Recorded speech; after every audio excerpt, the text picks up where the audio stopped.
السلام علیکم دوستوں، میں ہوں محمد محسن۔ میرا آپ یوٹیوب چینل دیکھ رہے ہیں محسن آفیشیل 120۔ امید کرتا ہوں کہ آپ سب خیریت سے ہوں گے۔ میں آج پھر ایک نئی ویڈیو کے ساتھ حاضر ہوا ہوں جو ایک بادشاہ اور اس کی رعیت کے بارے میں ہے۔ انشاءاللہ ویڈیو بہت انٹرسٹنگ ہوگی۔ چلے ویڈیو سٹارٹ کرتے ہیں۔ ویڈیو سٹارٹ کرنے سے پہلے اگر میرے چینل کو سبسکرائب نہیں کیا تو سبسکرائب کر دیں اور بیل آئیکن کو دبا دیں، اور میں آپ سے ایک سوال کروں گا، اس کا جواب اینڈ میں دوں گا۔ سوال یہ ہے کہ وہ کون سی چیز ہے جو بغیر کسی آواز کے پھٹ جاتی ہے؟ اس کا جواب میں اینڈ میں دوں گا۔ ویڈیو کو اینڈ تک دیکھنا۔ ویڈیو شروع کرتے ہیں۔ سلطان محمود غزنوی ایک وقت کے بادشاہ گزرے ہیں۔ وہ ایک دن اس نے اپنی رعیت، اپنے سارے وزیروں کو اکٹھا کیا اور کہا، اپنی رعیت کو بھی اکٹھا کیا کہ وہ کون شخص ہے جو مجھے حضرت خضر علیہ السلام کی زیارت کرائے گا۔ سارے وزیر اور ساری رعیت خاموش رہی۔ پیچھے سے ایک شخص نے ہاتھ کھڑا کیا اور کہا کہ میں حضرت خضر علیہ السلام کی زیارت کرا سکتا ہوں۔ سلطان محمود نے اس سے سوال کیا کہ آپ کیسے کرا سکتے ہو؟ اس نے کہا کہ میں دریا کے کنارے پر جاؤں گا، وہاں 1 سال رہوں گا اور کچھ ورد کروں گا، کچھ پڑھوں گا، جس سے میں آپ کی ملاقات کرا سکتا ہوں حضرت خضر علیہ السلام سے۔ بادشاہ اس بات پر راضی ہو گیا تو اس نے کہا، آپ کی کیا شرط ہے؟ اس آدمی نے کہا کہ 1 سال تک میرے گھر آپ نے راشن بھجوانا ہے کھانے پینے کے لیے۔ اس نے کہا ٹھیک ہے۔ اس آدمی کو دریا کے کنارے پر بھیج دیا گیا اور اس کے گھر جو راشن تھا 1 سال کا وہ بھی بھجوا دیا گیا۔ وہ ورد کرتا رہا۔ 1 سال کے بعد بادشاہ نے اس آدمی کو محل میں بلوایا اور اس سے پوچھا کہ کیا بنا میں نے جو آپ کے جس کام کے لیے بھیجا تھا؟ اس آدمی نے کہا، بادشاہ سلامت، میں کچھ ورد کرتا رہا، وہ نہیں ہو سکا، مجھے 1 سال کی اور مہلت دی جائے تاکہ میں سیدھا ورد کروں اور پھر حضرت خضر علیہ السلام کی ملاقات آپ سے کروا سکوں۔ تو پھر اس نے بادشاہ نے سلطان معظم نے اس کے 1 اور سال کی مہلت دے دی اور دوبارہ اسے واپس بھیج دیا اور کچھ راشن وغیرہ 1 سال کے لیے تھا، پھر اپنے اس کے گھر بھجوا دیے۔ پھر دوبارہ 1 سال ختم ہوا تو اسے اپنے دربار میں بلایا گیا۔ جب وہ دربار میں حاضر ہوا تو بادشاہ نے اس سے پوچھا، ہاں بتاؤ حضرت خضر علیہ السلام کی ملاقات کہاں ہے؟ اس نے کہا، بادشاہ سلامت، میں تو بہت غریب آدمی ہوں، میرے گھر تو کھانے کے لیے کچھ نہیں تھا، بس میں نے یہی سوچا کہ 1 سال تک تو میرے گھر والے بچے جو ہیں وہ پیٹ بھر کر کھانا کھائیں گے، اس کے بعد جو ہوگی وہ دیکھی جائے گی، جو سزا ہوگی وہ بھگت لیں گے۔ وہ بادشاہ کو بہت غصہ آیا۔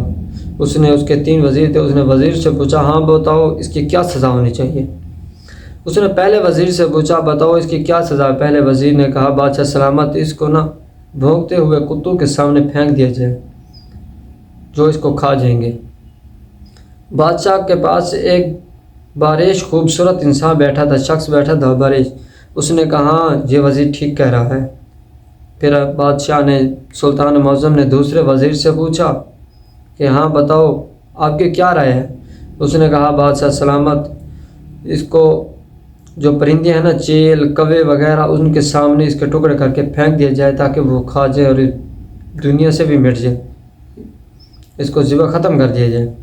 تو وہ جو باریش آدمی بیٹھا تھا اس نے کہا، بادشاہ سلامت، یہ ٹھیک کہہ رہا ہے۔ پھر وہ تیسرے شخص جو وزیر تھا، ایاز تھا، اس سے پوچھا کہ ایاز آپ بتاؤ۔ اس نے کہا کہ بادشاہ سلامت، اتنے دنوں سے کتنے لوگ آپ کے خزانوں سے کھاتے آ رہے ہیں، آپ کے خزانوں میں کوئی کمی نہیں ہے، کوئی ایک شخص 1 سال کے لیے کھا بھی گیا، غریب تھا، تو کچھ نہیں ہوگا، آپ کے خزانے میں کیا کمی آئے گی، اسے معاف کر دیجیے۔ تو بادشاہ کے پاس جو ایک باریش آدمی بیٹھا تھا نا، شخص، اس نے کہا، بادشاہ سلامت، یہ بھی ٹھیک کہہ رہا ہے۔ بادشاہ حیران ہوا کہ اس نے تینوں باتوں پر جی ہاں ٹھیک کہا ہے، اس نے یہ نہیں کہا کہ یہ غلط کہہ رہا ہے اور یہ صحیح کہہ رہا ہے۔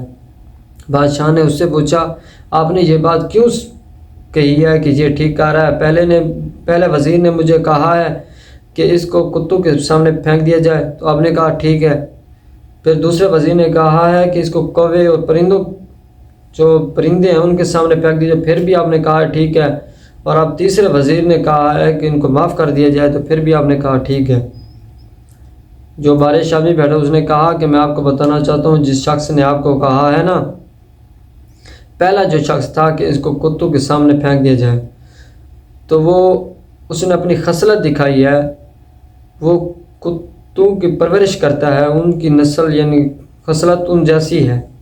اور جب دوسرے آدمی نے کہا ہے کہ کبو پرندوں کے سامنے پھینک دی جائے تو وہ پرندوں کی پرورش کرتا ہے، اس کی خصلت بھی اس جیسی ہے۔ جو تیسرا ایاز ہے نا آپ کا وزیر، اس نے کہا ہے کہ اس کو معاف کر دیا جائے۔ وہ واقعہ کربلا شہداء میں سارے شہید ہونے والے صحابہ میں ان کا تعلق ان سے ہے، یعنی حضرت محمد مصطفیٰ صلی اللہ علیہ وآلہ وسلم ان کے گھرانے سے اس کا تعلق ہے، یہ سید ہے۔ تو بادشاہ ایاز سے کہنے لگا آپ نے بتایا ہی نہیں، آپ کب سے میری خدمت میں آ رہے ہیں یا خدمت کر رہے ہیں ہماری، آپ نے بتایا کیوں نہیں؟